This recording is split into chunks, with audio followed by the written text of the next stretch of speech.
mundo, esto es NN Radio, y esto es un repaso. Aquí están conmigo Romy, está Willy, está Nico, a quien queremos mostrar, como nuestro capitán, la alegría del programa, y el futuro conductor de música y, ¿cómo era? Nico, música y deportes, Música y deportes, claro. A presentar a partir de dentro de un ratito, porque el siguiente capítulo del programa va a estar dedicado a escuchar un poquito a Marta Argerich y a Gustavo Cerati.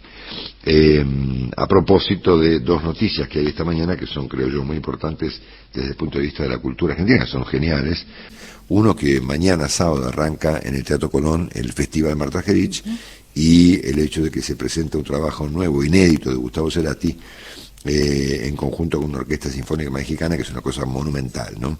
Saben ustedes que Marta Argerich es una pianista argentina muy importante, probablemente la figura artística más importante en la Argentina a nivel mundial durante muchísimos años. Si no es si ha sido la mejor pianista del mundo, le pegan el palo, ¿no? Yo me inclino a pensar en eso. Es un personaje monumental en la historia de la música argentina, y cada año presenta un festival donde ella se presenta a ella e invita a un grupo de gente.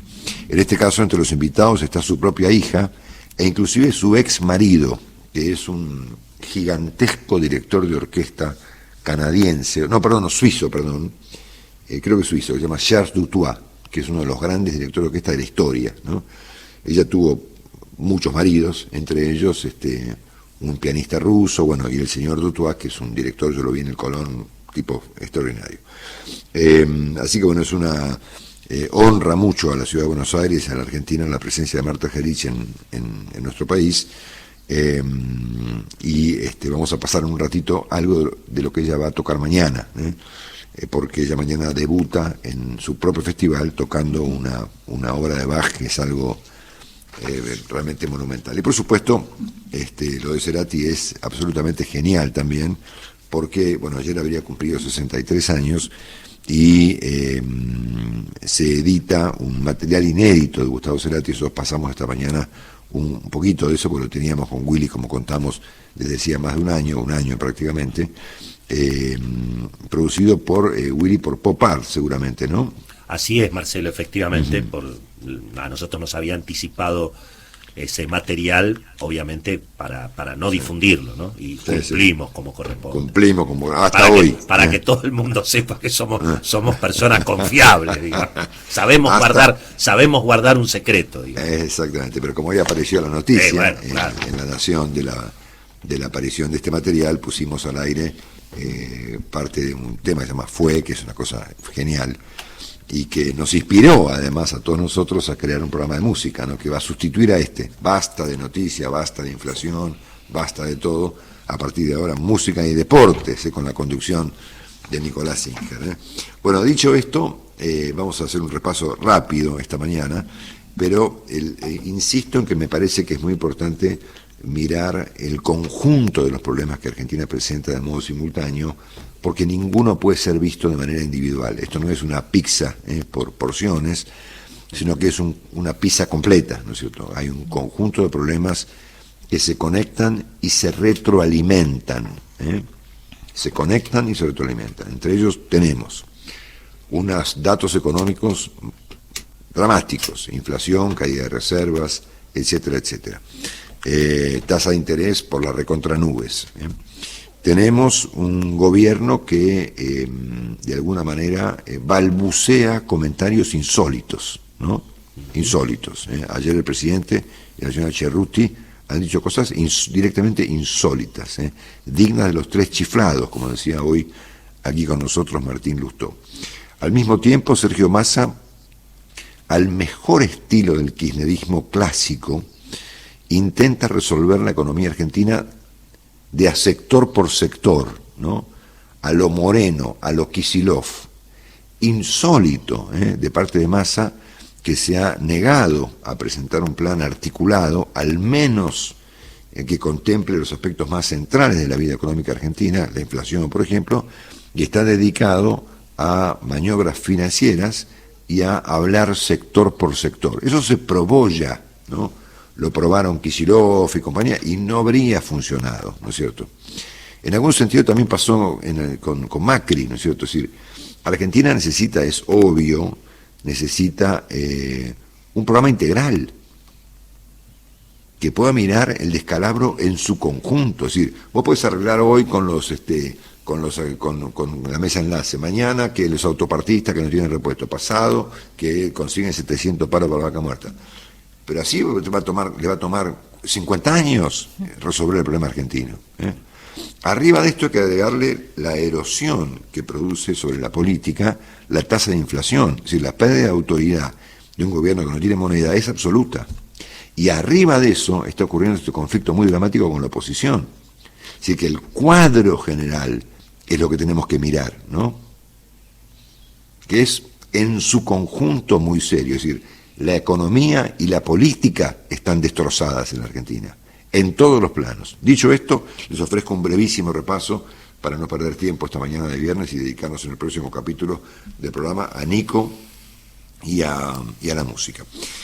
Hubo un muy grave ataque ucraniano en Crimea, en la estratégica y geopolíticamente trascendental península de Crimea, donde destruyeron aviones rusos.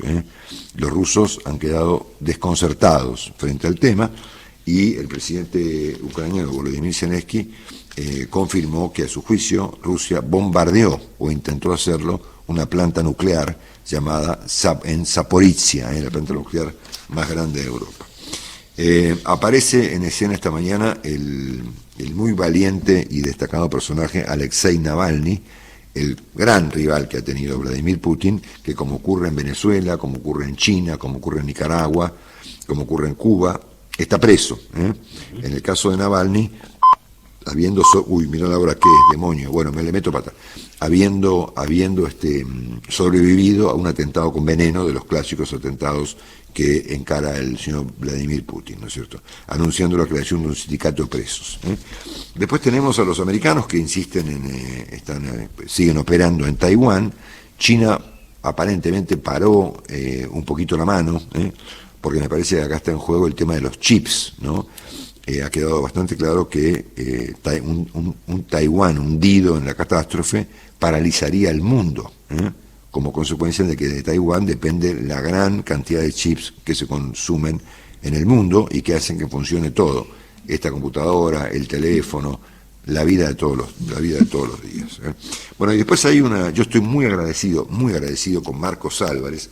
Marcos es un gran corresponsal que tiene TN en Estados Unidos, que me ha mantenido informado ayer y anteayer sobre este descalabro que ocurre alrededor de la figura de Donald Trump a partir del registro que el FBI hizo en su fastuosa mansión de Palm Beach, aquí en el estado de la Florida, en Estados Unidos. Dijo el fiscal general norteamericano, el señor Garland, que buscando documentos secretos sobre armas nucleares. Marcos me contó hace un ratito, si me permiten ver el WhatsApp, alguna información adicional de hace minutos. Bueno, después lo vemos. Básicamente las reacciones de Trump son iguales a las de Cristina Kirchner. Él argumenta que estas son operaciones para perjudicarlo políticamente, y fíjense que lo que ocurre con la justicia es que le busca a Trump lo mismo que le buscó a Cristina, documentos secretos en su caja fuerte personal, ¿no? En el caso de Cristina Kirchner fueron encontrados, en el caso de Trump todavía no sabemos. Pero la justicia, el FBI, estaba buscando documentos secretos sobre armas nucleares. Esto fue publicado por el Washington Post en Estados Unidos, y un artículo muy interesante que ha publicado esta mañana el diario El País de Madrid. Bueno, dicho esto, hoy es un día en donde los fiscales y el juez Jiménez Uriburu van a rebatir los planteos de recusación de la señora Kirchner y de su abogado, el doctor Beraldi, pero se suma a los planteos de recusación el doctor Gorini, otro juez del tribunal, bajo el argumento de que Gorini y Jiménez Uriburu se habrían reunido con Patricia Bullrich, ¿no? Habrá que ver en qué contexto ocurrió eso, si cuando era la ministra o vemos. Pero es obvio que el intento del doctor Beraldi y los abogados de Cristina Kirchner es el de obstruir, digamos, a como de lugar, el curso del juicio que está llevándose a cabo. Ayer ya escucharon, que no lo vi en los diarios, que habían imaginado que una de las causas de recusación adicional sobre el fiscal Luciani era que el fiscal Luciani tiene una ayuda de memoria, que leía, y que eso aparentemente no, según los abogados de Cristina Kirchner, no se puede hacer. Ridículo, obviamente. El tipo habló 9 días, ¿no? Se supone que tiene que tener una ayuda de memoria, ¿no es cierto? Bueno, equipo brillante, me pone aquí María Luisa Romeo, sí. Un saludo. Sobre todo por Nico, Willy, Juan y Romy, ¿no? Bueno, y por supuesto la justicia argentina ha terminado incautando, a pedido de Estados Unidos, el escabroso avión de Emtrasur, iraní y venezolano, que está en Ezeiza, y esto va a generar obviamente más roces entre el gobierno de Venezuela y el presidente Fernández, que intentó, fíjense ustedes, sin éxito, convertirse a nivel global, desde la CELAC, tema que hablamos ayer, en abogado defensor de Maduro. Hay que fracasar en esa tarea, ¿eh? Sí, hay que fracasar. O sea, pobre Fernández, es decir, su fracaso es básicamente masivo, incluso cuando se propuso defender en el plano internacional a Nicolás Maduro. ¿Se acuerdan que él lo defendió en Estados Unidos, en Los Ángeles, claro, adelante de las narices de Biden, ¿no es cierto? Y aún así el gobierno de Venezuela fue impiadoso con él al llamarlo títere, pelele y jalabolas. A mí me encantó lo de jalabolas. Sí, sí. Jalabolas, eso, ¿viste cómo eso dicen? quiere decir chupamedia. Claro, exactamente. sí. Bueno, La forma en que... Sí. Ayer el designado embajador argentino en Venezuela, llamado Oscar Laborde, se reunió con este personaje, Pedro Carreño, que fue el que le didijo jalabolas al presidente. Bueno, no, no le voy a decir jalabola por la hora y el respeto. Ahí no quedó muy claro quién es más jalabolas ahí. Bueno, sí, bueno, por supuesto la oposición, como decíamos al principio, muy recalentada, al punto tal que algunas figuras objetadas por la señora Carrió van a ir a la justicia, entre ellos Cristian Ritondo, Gerardo Milman y el propio Rogelio Frigerio, que han dicho que van a recurrir a la justicia, o eventualmente lo harán, para responder a las críticas y a las acusaciones que formuló la doctora Carrió, que ocurren, fíjense ustedes, en un momento particularmente complicado para Massa, ¿no? Porque, ¿qué fue en el fondo lo que hizo Carrió?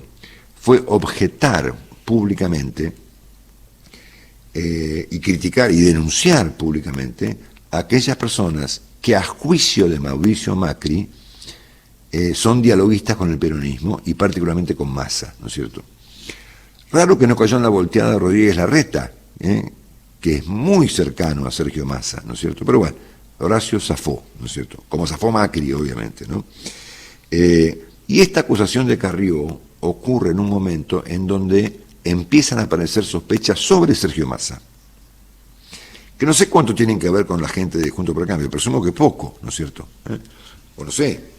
Pero en cualquier caso, ayer, aunque ayer no fue tema de este comentario porque no hubo tiempo, pero ayer el artículo de Carlos Pañi fue brutal respecto de ciertas sospechas que hay alrededor del comportamiento personal de Sergio Massa en materia de negocios, ¿no? Massa no ha contestado al asunto.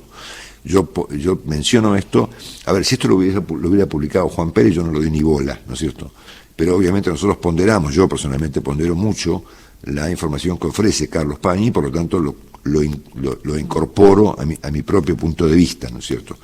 Si lo publicara cualquiera, que yo no le damos importancia, pero tratándose de Carlos Pañi, me parece una información relevante. Carlos lo que denunció ayer, básicamente, es que Massa anda por ahí comprando campos de $1 millones, ¿no es cierto?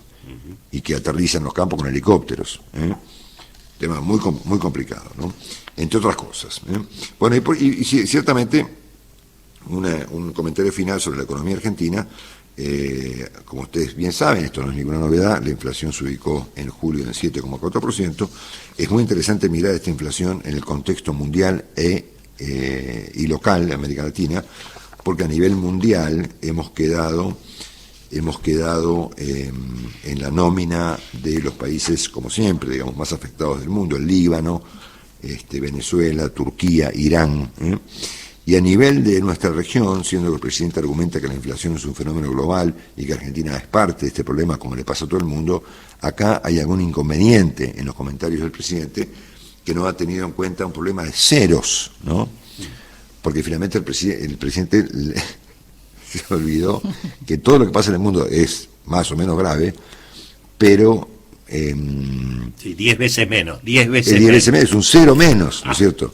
Por ejemplo, México, inflación de julio, 0,7, Colombia, 0,8, Ecuador, 0,2, Brasil, menos 0,7, Bolivia, 0,6, y anual 2, Uruguay, 0,7, Perú, 1, Chile, casi lo peor de la región, 1,4, y Paraguay, 0,7. El presidente alucina, digamos, con esto de que, bueno, que la inflación es el resultado de lo que pasa en el mundo. No tiene que ver, ¿no es cierto? Wow.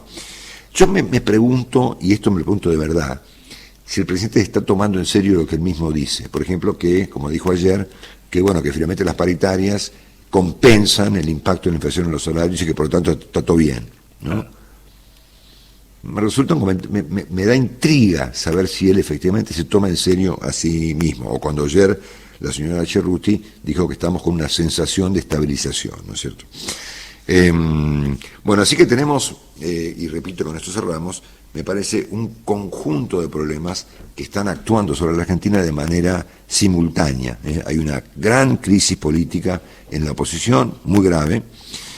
Hay una figura en el centro del gobierno hoy en día, que es Sergio Massa, que se vuelve cada día más controvertida y que al mismo tiempo no ha logrado enhebrar un plan más allá de estas actitudes, si se quiere, digamos, sectoriales, ¿no? Por ejemplo, a ver, esta convocatoria del presidente que anunció hace unos días, que vamos a llamar con Sergio, dijo, a los empresarios, a los sindicalistas para acordar en un acuerdo por 60 días, bueno, ni siquiera nos llamaron, ¿no es cierto? Más ayer anunció una inversión de $700 millones en Vaca Muerta. Vaca Muerta ni se entera de eso, ¿no? 700 palos, Vaca Muerta ni se entera. Hace falta 30.000 millones de dólares. Claro, viste, no, una cosa, bueno. Entonces, el Alberto Fernández eufórico de ayer, citando Evita y yo qué sé, era una cosa increíble. El presidente llegó a decir ayer que el tiempo me dio la razón, la economía se puede recuperar en el medio del hundimiento. Bueno, en resumen, me parece que tenemos que mirar esto en su conjunto. Una gran crisis en la oposición, que puede derivar en una fractura de la oposición, una gran crisis alrededor de la figura central del gobierno, Sergio Massa, un presidente por lo menos muy despistado, una situación judicial de Cristina Kirchner cada día más grave, y un estado de cosas de la economía muy terminal, muy terminal. 100 y pico % de inflación al año, tasa de interés del 70, caída de reservas, y para cerrar, y para peor, lo peor probablemente de todo, es que aún considerando la magnitud de los problemas, la política en su conjunto no reacciona. Como si el eventual colapso que puede surgir de este cuadro de cosas podría dirimir los problemas políticos que tienen entre ellos los dirigentes políticos de la Argentina. Ya venimos, gracias.